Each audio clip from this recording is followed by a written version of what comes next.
Welcome to City Vision University's podcast, providing book summaries of books on rescue missions, city missions, and the Salvation Army. Thanks for having me. Welcome, everyone, to today's deep dive. You know, when you break your arm, the diagnosis is pretty clean.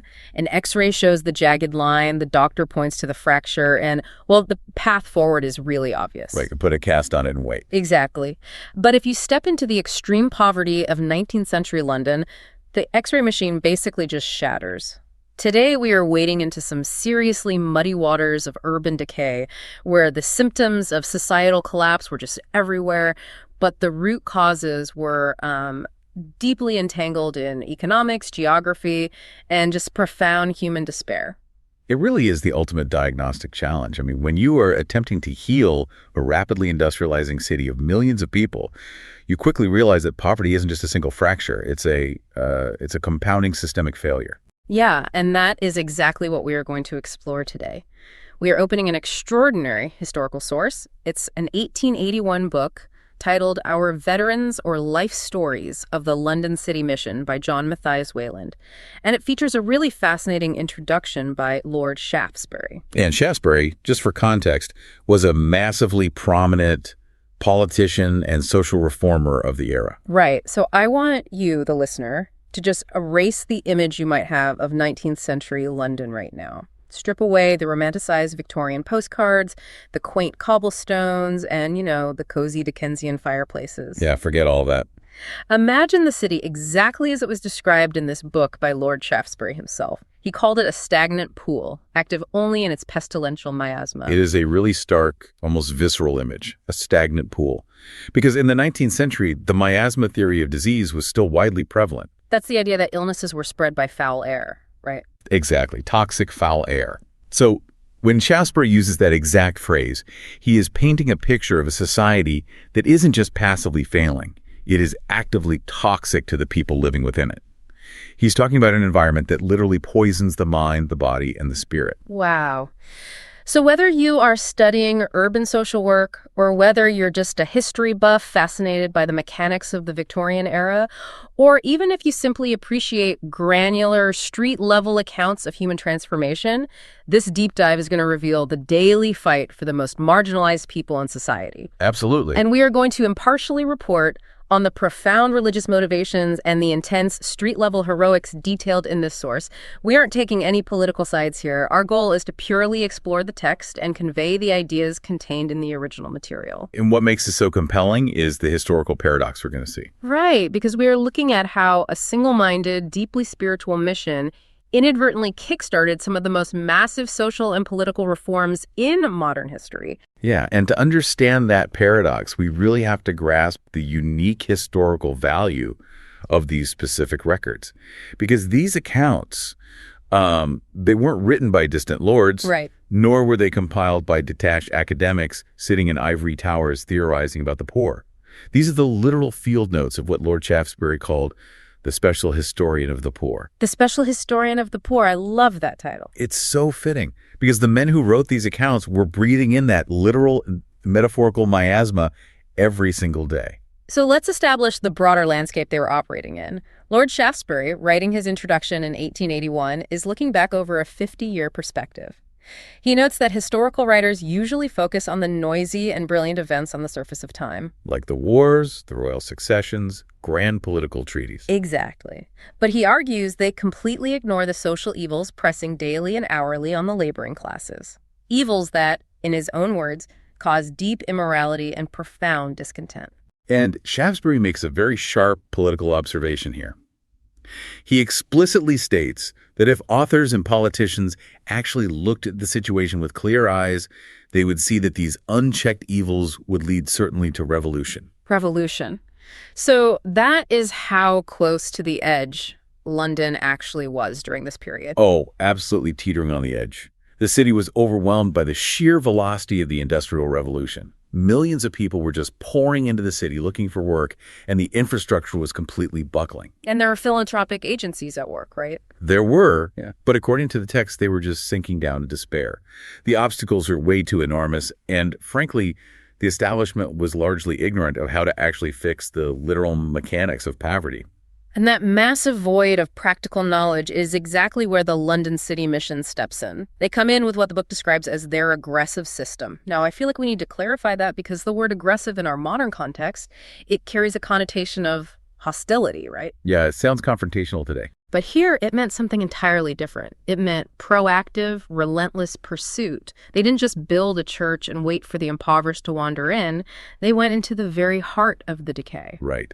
This aggressive system, as Shaftesbury notes, rekindled slumbering fires of philanthropy. It actually provoked a holy jealousy among people who finally had a template for what to do and how to do it. And the key to their methodology was their geography. They went into the rookeries. Yes, the rookery. We really need to define rookeries because it's a term that gets thrown around in Victorian literature a lot, but the physical reality of it is just staggering. It really is. Rookeries were insanely dense, overcrowded slum districts. They were labyrinths of alleys, blind courts, and rotting tenements built over open cesspools. Wait. Literally built over open cesspools. Literally over them. The architectural layout was so chaotic that criminals could actually flee across interconnected rooftops or through hidden basement tunnels. The regular police force barely dared to go into these areas without massive backup. Wow.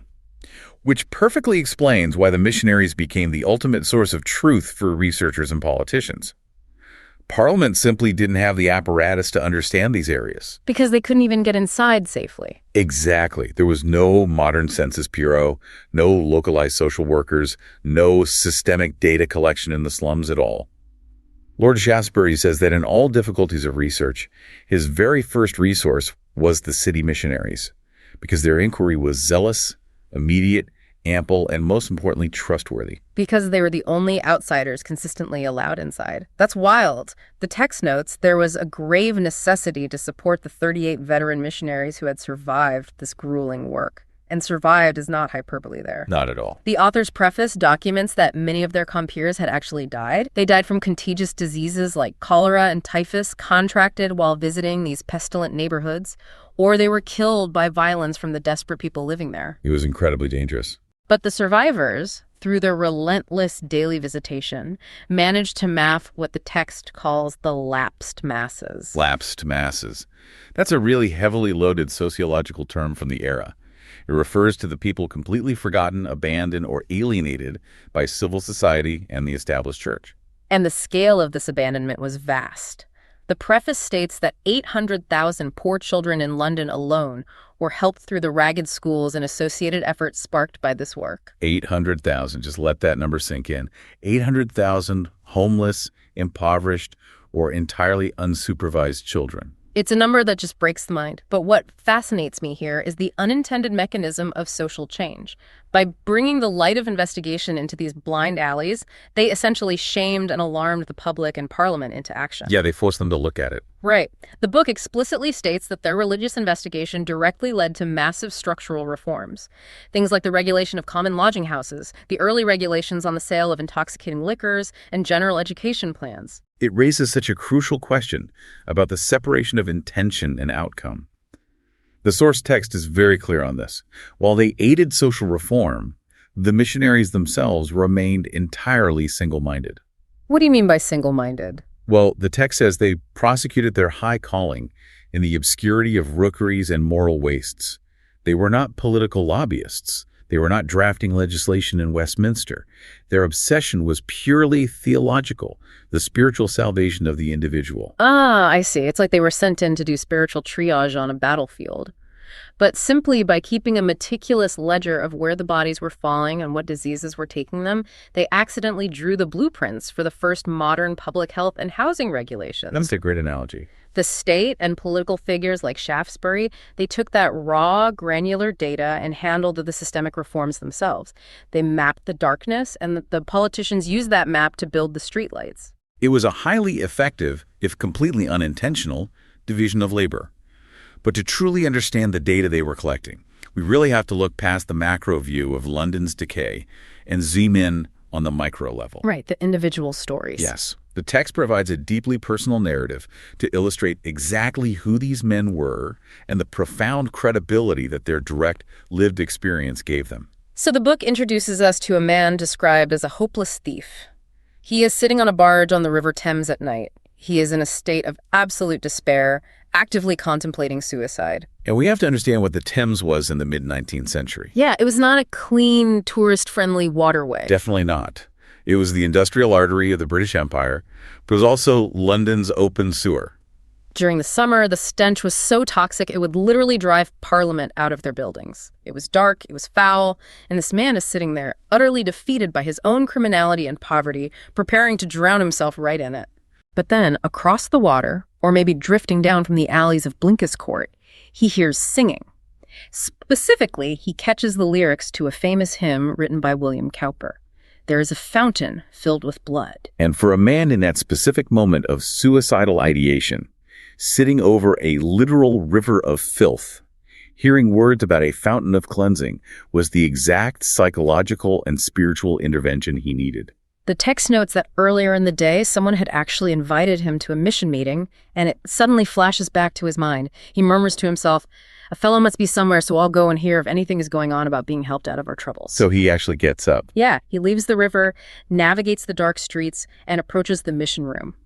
He's so deeply ashamed of his physical condition and his life choices that he just stands in the passageway at first. Eventually, though, he slips in and sits with the other thieves and outcasts. And the missionary at the front is preaching on the text, "The blood of Jesus Christ cleanseth from all sin." The man is entirely captivated. The missionary notices him, speaks to him afterwards, and discerns what he calls a motion of new life. And here is where the methodology of the city mission is starkly different from just, a regular street preach. Right, he doesn't just preach and leave. Exactly. He actually arranges to visit the man and his wife in their own home. The follow-up. It's the unglamorous, grueling part of the job. It really is. The missionary goes into their miserable, likely very unsanitary home, answers their questions, and guides them over a sustained period. The transformation takes hold, and the man completely abandons his criminal life. But what makes this account so critical to understanding the overarching narrative is what occurs 5 years later. Yeah, exactly. 5 years after sitting on that barge ready to end his life, this former thief hears that the Committee of the London Mission needs more missionaries. He offers himself for the work, passes their rigorous examination, and is deployed as a missionary himself. His first assignment is Grosvenor Basin. It's an area we now know as Victoria Station, but back then it was a gritty industrial hub of coal wharves and timber yards. He spends 7 grueling years there. But then, the mission assigns him to a district that was legendary for its vice, Ratcliffe Highway. Even by the incredibly low standards of Victorian London's underbelly, Ratcliffe Highway was infamous. It really was. It was the primary artery for the London docks. The missionary's own reports describe it as a sink of iniquity, and the statistics he logged are just staggering. His assigned area contained 548 public houses and coffee shops. 548. We really have to analyze the economics of those pubs. Ratcliffe Highway was servicing the maritime trade of the largest empire on earth. You had an estimated 10,000 men employed at the wharves and warehouses. Plus the sailors, right? Plus thousands of sailors stepping off long, brutal voyages with months of back pay burning a hole in their pockets. The entire infrastructure of the neighborhood was designed to rapidly extract that money through alcohol, gambling, and prostitution. And into this hyper-masculine, incredibly volatile environment walks our former thief. He writes that he would converse with 150 to 200 men inside the public houses in a single day. In a single day. That's exhausting just to think about. The source material gives us this cinematic, almost unbelievable scene of his methodology. He enters a pub late one night. Inside, there are 10 poor women and 8 sailors, and they are all dancing. It's loud, chaotic, and heavily intoxicated. If I can picture it. And the sight of a missionary walking into this space is so violently out of context that a man literally drops his glass in shock. Imagine the physical presence and the sheer audacity required to command that room. He knows his own history. He knows what these men are capable of, but he doesn't apologize for interrupting. No. He doesn't ask for their attention. He simply raises his voice over the noise and preaches from the book of Titus. The grace of God that bringeth salvation hath appeared to all men, teaching us that, denying ungodliness and worldly lusts, we should live soberly, righteously, and godly in this present world. And the natural assumption, right, is that a room full of drinking, dancing sailors would immediately and violently throw him into the street. But the text records that the words had a telling and subduing power. He barely finishes the verse before a man in the next crowded compartment of the pub cries out, Go on, sir, go on. That's the right sort of religion. That's just wild. This wasn't gentle pastoral care in a quiet suburban parish. This was frontline spiritual combat in the most volatile environments imaginable. His success wasn't abstract at all. His annual reports logged interactions with nearly 30,000 persons, the distribution of 34,000 tracts, and the consistent visitation of 2,000 erring sisters. Erring sisters, that's the Victorian euphemism for sex workers, right? Correct. To understand the physical toll this takes, we just have to look at the end of his life. In his old age, his health is completely broken. He's so dangerously ill that he actually carries a piece of paper with his home address written on it, tucked into his waistcoat pocket just in case he collapses and dies on the road. Yet he still leaves his cottage every single day, regardless of the weather, to visit the gypsies in Epping Forest. The author paints a deeply moving picture of his interactions with the Romani people. They were a group that was heavily marginalized and culturally isolated in Victorian England. He walks deep into the hidden parts of the forest. The rough curtains of their wigwam-like tents are drawn aside, and he is just universally welcomed. It really respected him. Very much so. The text includes a specific wonderful detail where he approaches a group sitting around a fire. They hail him with delight and immediately turn a heavy saucepan upside down for him to use as a seat. The upside-down saucepan, it's such a granular, authentic detail of hospitality and absolute poverty. And then there is the account of Derby Day at Epsom Downs. It's a Friday, and a freezing, biting east wind is sweeping across the downs. The gypsies come to him in distress because their tents have literally been blown inside out by the gale. So this frail, dying man goes out to their encampment. He finds them freezing and battered by the wind, helps them relocate to the hillside for shelter, and while they're huddled together, he speaks to them about Jesus being the covert from the storm. Wow, using the weather itself as a teaching moment. Exactly. It is a brilliant, immediate use of their physical reality to teach a spiritual concept. He returned home cold and wet, but deeply thankful. I mean, imagine standing on that Thames barge, fully prepared to drown yourself. How does surviving that darkest possible moment change the way you look at a room full of violent sailors 5 years later, or a forest full of freezing, marginalized outcasts 30 years later? It changes everything. It gives you a credibility that just cannot be faked. Yeah. He wasn't a wealthy academic talking down to them from a pedestal of theory. He was reaching back down the exact ladder he had just climbed up. Precisely. That lived experience resonates with a marginalized audience instantly. The impoverished have a flawless, highly attuned radar for hypocrisy and condescension, and this man possessed neither. But, individual interventions, as powerful as they are, they raise a question of scale. Can this highly personalized, street-level approach actually overhaul an entire geographic district? That is the big question. To answer that, the book shifts its focus to a missionary who, after his long service, retired to his native village of Barford St. Martin on Salisbury Plain. From there, he wrote a retrospect of his 27.5 years working in a district known as the Kensington Potteries. And to really understand the magnitude of his work, we have to define the boundaries and the demographics of the Kensington Potteries in the mid-19th century. Right, because today, Kensington is synonymous with extreme wealth. Oh, absolutely. But back then, its boundaries, which were Uxbridge Road on the south, a ditch and open ground called the 50 Acres on the north, Pottery Lane on the east, and the railway and brickfields on the west, those boundaries contained 800 desperately poor families. And the area was completely dominated by pig feeders, brickmakers, and gypsies. The term piggery in an urban Victorian context is just horrifying. This wasn't a quaint pastoral farm out in the country. No, not at all. These were dense slum areas where massive populations of pigs were kept in incredibly unsanitary conditions, fed on the boiling, rotting waste collected from the wealthier parts of London. The stench and the disease vectors were unimaginable. And the text highlights a notorious, lawless zone within this district, known as Pigs Island. It was essentially an autonomous zone, famously used by the locals for organizing and deciding bare-knuckle fights on Sundays. Bare-knuckle fights on a Sunday. Think about the cultural reality of that. The one day of rest, the traditional Sabbath, was utilized as a festival of brutal, unregulated violence. Because the institutional presence was nearly zero. There was only one newly built church, St. James's, and one school. And the text candidly notes that it was a bad school operating out of a cramped cottage. Into this massive void steps our missionary, and the characters he encounters are fascinating. The records mention Thomas Hearn, a 106-year-old chairmender who would walk the squares and terraces crying out, Old Cheers to Mend. 106. Yes, and the book actually notes that his extreme age was investigated and verified by a barrister, proving he wasn't just some local myth. And then there's James Broad, a tough, deeply entrenched pig feeder who experienced a profound conversion and eventually became a dedicated visitor and helper for the mission. What makes this specific missionary's record so vital for our understanding is the meticulously documented timeline of transformation he provides.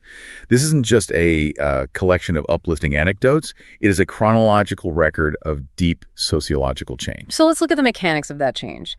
In 1857, he helps form a shoe black brigade. Now, we might hear shoe black and think of a few kids with rags, but the brigade system in Victorian London was a highly structured economic intervention. Right. It wasn't just casual labor.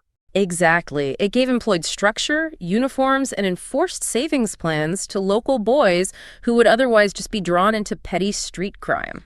But the crowning structural achievement comes in 1861 with the opening of the Workmen's Hall.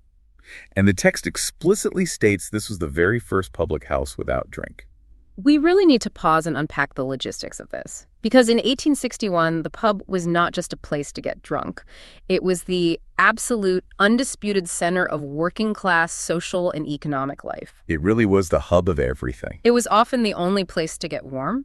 It served as the local post office, the hiring hall where foremen came to find laborers, and the bank, where wages were often paid out, conveniently obligating the worker to buy around immediately. Exactly. The publican held immense power over the community. So, recognizing that simply preaching temperance wasn't going to be enough, the missionary realized he had to replace the toxic infrastructure with a healthy alternative. He had to disrupt the monopoly of the pub. So he builds the Workmen's Hall. Right. The Workmen's Hall provided the warmth, the camaraderie, and the physical meeting space. Yeah. But it completely removed the alcohol and the predatory lending from the equation. And the statistics from the very next year, 1862, prove how desperately the community needed this alternative. The Workmen's Hall boasted 400 total abstinence members. They formed a drum and fife band, providing free musical education and entertainment. That's incredible. They organized young men's classes, adult night schools for literacy, and weekly musical events. They even established a committee of 24 working men to manage it, giving them direct civic ownership over their own community. And this newly empowered, literate, and organized community began to exert political power. The text mentions a petition they drafted and submitted to stop the licensing of 2 new gin palaces in their district. This petition was 53 feet long. Wait, 53 feet long? How do you even carry that? I know, right? It's massive.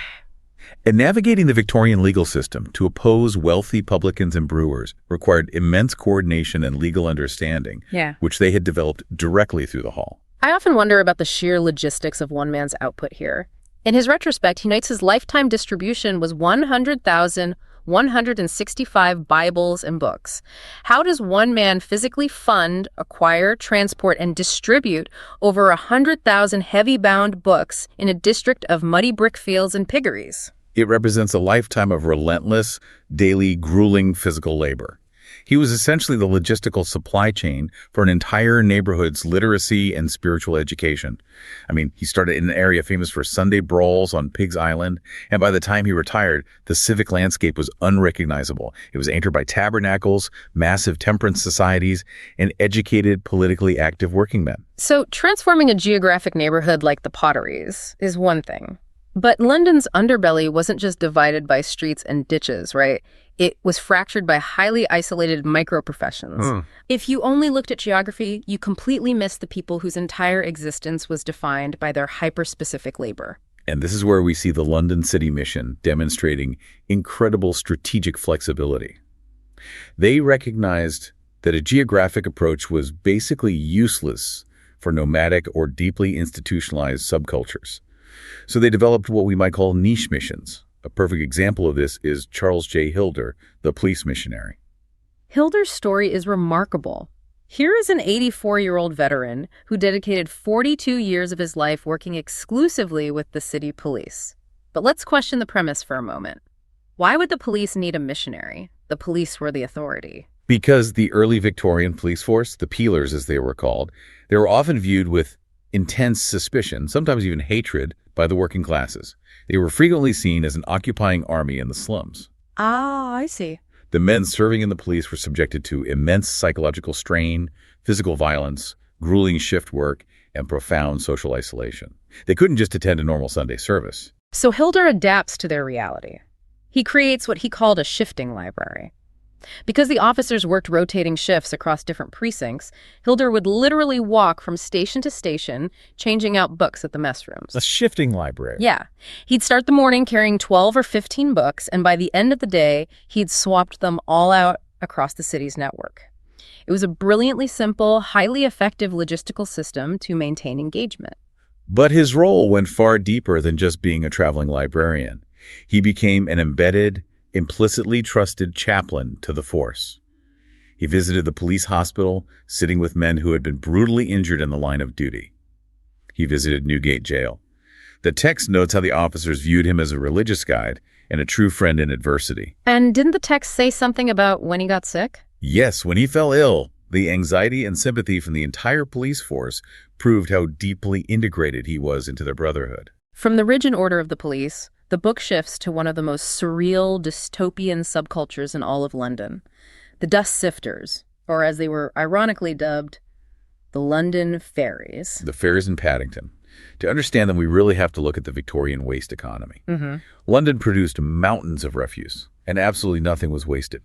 The dust heaps were massive, towering mountains of garbage, cinders, bones, and rags. And the dust sifters. They were the people at the very bottom of the economic ladder, whose entire livelihood consisted of climbing these heaps and sifting through the filth by hand to salvage materials. The cinders and ash were highly valuable for the brickmaking industry. The bones were used for fertilizer or handles, the rags for paper. It was a massive recycling economy built on brutal human labor. These workers were constantly covered from head to toe in fine white ash, which is what earned them the mocking nickname of fairies. Which is incredibly dark irony. It really is. It was incredibly dangerous, toxic work. A missionary named Henry Pearson decided to work exclusively with them. He faced no rivalry from other philanthropic organizations because, quite frankly, no one else wanted to go anywhere near the stench and disease of the dust heaps. Pearson embedded himself there. He built a mission hall right on the edge of the dumps. He established a Bible meeting, a mother's meeting, a Sunday school, and a Provident Club designed specifically for the unpredictable economy of the dust people. And the text gives us the beautiful, localized story of Sarah.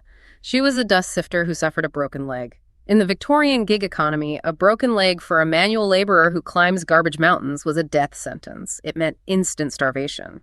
But Pearson and his localized network stepped in and nursed her back to health. And her trajectory actually mirrors the thief on the barge. The intervention wasn't just physical healing. It sparked a total life transformation. Sarah eventually became a Bible woman herself, working exclusively among her own people.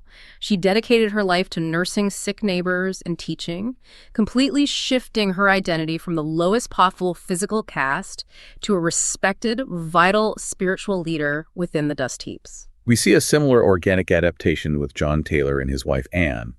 The book notes they shared a double grave, dying within a short time of each other after a lifetime of joint service. What was their niche? Taylor started his niche work focusing on cabmen. The horse-drawn cabs were the Victorian equivalent of a massive gig economy, with drivers working brutal hours, exposed to the weather, with very few places to rest or eat without being forced to buy alcohol. So Taylor recognized this infrastructural lack and opened a dedicated room at 188 Ebury Street, specifically for cabmen to rest, read, and receive instruction. But what makes Taylor's story fascinating is how organically his niche expanded based on unexpected events. Right. In 1864, the 1st Battalion Grenadier Guards returned from a deployment in Canada. Some of these hardened soldiers were wandering the streets looking for a quiet place to meet and pray. And they find Taylor's place. Yeah, they happened to see the public drinking fountain Taylor had installed outside his mission room, hear singing from within, and simply walk in. Taylor doesn't turn them away just because they aren't cabmen. He welcomes them, and suddenly his specific cabmen mission expands, adapting instantly into an Army and Navy Union meeting space. It really highlights the absolute lack of bureaucracy in their approach. They saw a human need and immediately adapted their physical and spiritual resources to meet it. But perhaps the most intellectually staggering feat of niche adaptation in the entire book belongs to the Asiatic missionary. We have to talk about the sheer logistics of this. The text describes a missionary who learned 16 Eastern tongues and dialects, 16. 16 languages. It is an incredible linguistic and intellectual achievement. But the why is even more important than the how. Why were there enough people speaking 16 different Eastern languages in London to require a dedicated missionary? It was the direct fallout of the British Empire, specifically the East India Company. They would hire lascars, which were sailors from the Indian subcontinent and beyond, to work the perilous voyages back to England, and then they would frequently just abandon them in the London docks without passage home or back pay. So you have these men stranded in the freezing alien environment of London, entirely ignored by the English church and the state because of an insurmountable language barrier.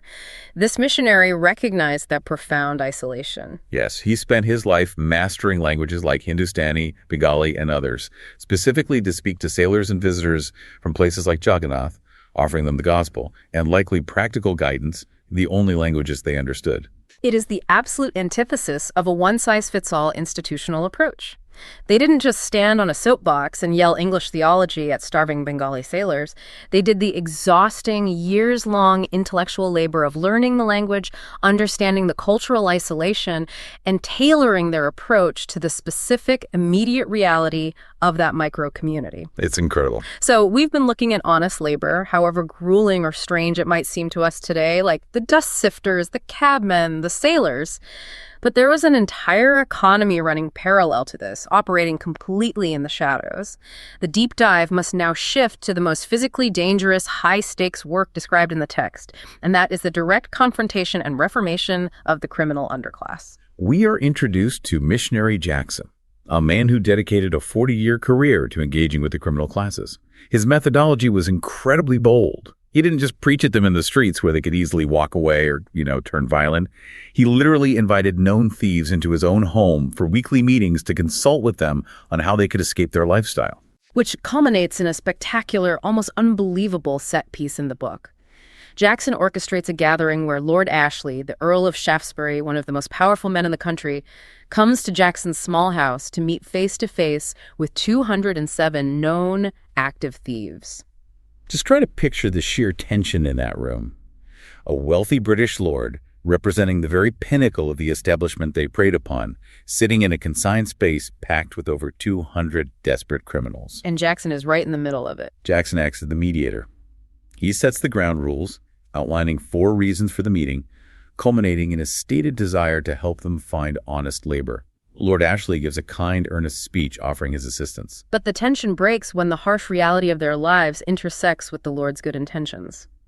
One of the thieves yells out from the crowd, "We are hungry and must leave here to steal or starve. What is to become of us if we reform?" It is the ultimate, brutal, pragmatic question. It completely cuts through the theology and the philanthropy. This thief is articulating the socioeconomic trap of the Victorian criminal underclass. Repentance is fine, theology is fine, but it doesn't put bread in your stomach tonight. And the answer to the thief's question doesn't come from Lord Ashley, and it doesn't even come from Jackson. A young man steps forward from the back of the room. He addresses his peers. He tells them his own story of attempting to break clean. He talks about walking out of London to find honest work, walking until his feet were literally bleeding and blistered, relying purely on prayer and the ongoing stubborn support of missionary Jackson. He stands before them as a living, breathing monument to the fact that escape, however painful, is actually possible. That raw, peer-to-peer testimony is what breaks the ice. But it also forces the room to confront the need for a highly practical solution. Because we must analyze the socioeconomic reality here. Even if all 207 men repented on the spot, they were marked men in London. The police knew them. Rival gangs knew them. No respectable Victorian employer would ever hire a man with a known criminal background. They were economically trapped in the underworld. So Lord Ashley pulls out £10 on the spot to start an emigration fund. This fund was explicitly designed to send reformed thieves overseas to start fresh in places like Canada or South America. But, I have to ask a difficult logistical question here. Was this actually a compassionate fresh start, or was this just a convenient way for the Victorian upper crust to export its undesirables to the colony so they wouldn't have to look at them anymore? It sounds a bit like a privatized penal transportation system. It is a valid historical critique, but we have to look at the mechanics detailed in the text. Unlike penal transportation, which was a forced punitive sentence handed down by a judge, this was entirely voluntary. It acted more like a 19th-century witness protection program. Oh, okay. For these men, staying in London meant absolute starvation or a return to crime that would eventually end in the gallows. Emigration was the only structural mechanism available that completely severed their ties to the London underworld and gave them a literal blank slate. The book highlights a specific success story to validate this. William Calland. He arrived at Jackson's room starving and, by his own admission, ready to do any desperate deed to survive. Jackson doesn't just preach to him. He gives him practical writing work to keep him close and monitor his behavior, builds a foundation of trust, secures him a spot on a ship, and sends him to Montevideo with a genuinely fresh start. But the detail that truly fascinates me about the meeting with the 207 thieves is the legal and physical risk involved. Exactly. Think about the sheer trust required for that meeting to even happen. You have 200 known criminals in a room with a British lord. The police could have easily raided Jackson's house, arrested everyone, and made the biggest bust of the decade. Why weren't the thieves terrified of a setup? It speaks volumes about the absolute ironclad social capital missionary Jackson had built within the underworld. They knew, beyond a shadow of doubt, that Jackson would not betray them to the authorities. His house was recognized as an absolute sanctuary. If Jackson said it was safe to meet the Earl, they believed him. You cannot buy that kind of trust with government grants. It takes decades of daily proven integrity to build. It is breathtaking. So how do we measure the ultimate success of a lifetime of this grueling, high-stakes, deeply personal work? This brings us to a concept the missionaries frequently used to describe their goal. They called it turning things right opposite. Right opposite.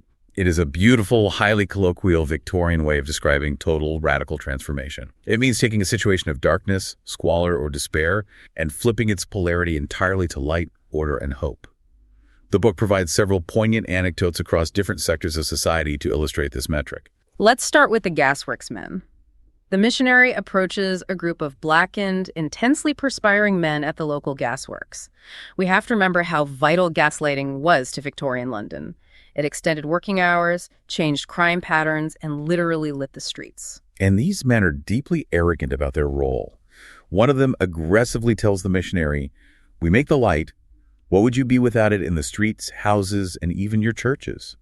They felt they were the indispensable benefactors of London, and they used that immense labor pride to justify their heavy drinking and the squandering of their wages. But the missionary doesn't back down from their hostility. He calmly and intelligently pushes back. He acknowledges the physical reality of their light, but challenges their profound spiritual and moral darkness. He directly confronts the reality of their drinking, pointing out that while they light the streets, they are leaving their wives and families in destitution. He points them from their manufactured light to the sun of righteousness. It's a tense confrontation, but a restorative one that forces them to look at the collateral damage of their lifestyle. Then there is the fascinating, deeply troubling cultural practice of the lead. The book tells the story of poor Martin, a local man who is dying of consumption. His pubmates decide to throw a lead for him. Now, we need to explain the economics of a lead. It was basically a drinking party held at a local pub specifically to raise money for someone's funeral expenses. It is a grim, almost predatory irony. A community attempts to raise money for a tragic death by enriching the local publican and further impoverishing the grieving community through heavy, obligated drinking. The publican would often extend credit for these events, locking the community into further debt. The missionary recognizes this toxic cycle and intercepts it. He goes directly to the landlady of the Tiger Pub, and in an astonishing piece of negotiation, he actually convinces her to let him run the lead in her establishment entirely without alcohol. The fact that she agreed suggests either immense respect for the missionary or a realization that the community's finances were already tapped out. So the men gather, fully expecting a standard drinking session. Instead, the missionary takes the floor. He preaches to them about their dying mate, urging them to contemplate their own mortality and change their lives. They drink tea, they sing hymns, and because they aren't spending all their money on overpriced alcohol, they successfully raise a very substantial £2 for the funeral. Not only that, but the text records that several of the shopmates were profoundly converted from that exact event. He took a deeply ingrained, toxic cultural norm that profited off death and turned it right opposite. We see the same principle applied in Poverty Square, which was the colloquial term for the grim environment of the workhouse. The Victorian workhouse was designed under the Poor Laws to be deliberately harsh, a deterrent to poverty. Inside one of these workhouses was a woman known as a notorious old swearer, angry and embittered by her circumstances. Through the consistent patient visitation of the missionary, she undergoes a profound internal change. She becomes so gentle, so helpful to the other inmates, that she earns the affectionate nickname Dear Nursey in the workhouse infirmary. And her transformation has practical economic results. She actually gets hired out of the workhouse by an external nursing institution. She goes from an angry, profane pauper trapped in the lowest institutional rung to a professional, compassionate, independent nurse. Right opposite. And we cannot forget the Chelsea pensioners. We mentioned the 84-year-old missionary earlier. He worked specifically with the retired veterans of Chelsea College. These were old soldiers who received military pensions, but the local economy was built to exploit them. They had 2 specific days a year they referred to as scarlet and blue fever days. They called it that because on one day they would sell their old scarlet uniform coats, and on another day they would sell their blue overcoats, specifically to get a lump sum of cash to go on massive cyclical drinking binges. The publicans practically scheduled their profits around these days. To combat this highly predictable cycle of exploitation, the 84-year-old missionary organizes a massive, highly attractive tea party on those exact fever days. He brings in respected Christian military officers to speak to them, appealing to their honor and discipline. By providing a superior, honorable, and engaging alternative exactly when they were most vulnerable, he intercepts the money, stops the binge drinking, and cures the fever. As we synthesize all of these accounts, the thieves, the dust sifters, the pensioners, we have to look at the final accounting. When missionary Jackson looks back over his 41-year career working with the criminal classes, he meticulously writes down his numbers. 68,880 hours spent on the district. 332,990 visits, 679,443 tracts circulated. Those numbers are astronomical, but we must emphasize the sheer physical reality behind them.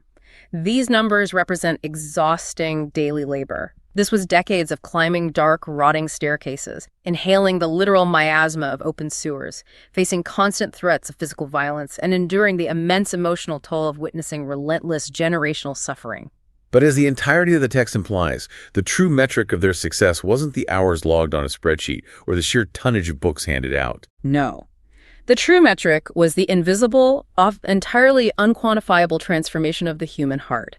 It was the suicidal thief on the Thames becoming a rescuer of sailors. It was the 106-year-old chairmender finding peace at the end of a century of labor. It was the ash-covered dust sifter becoming a literate Bible woman.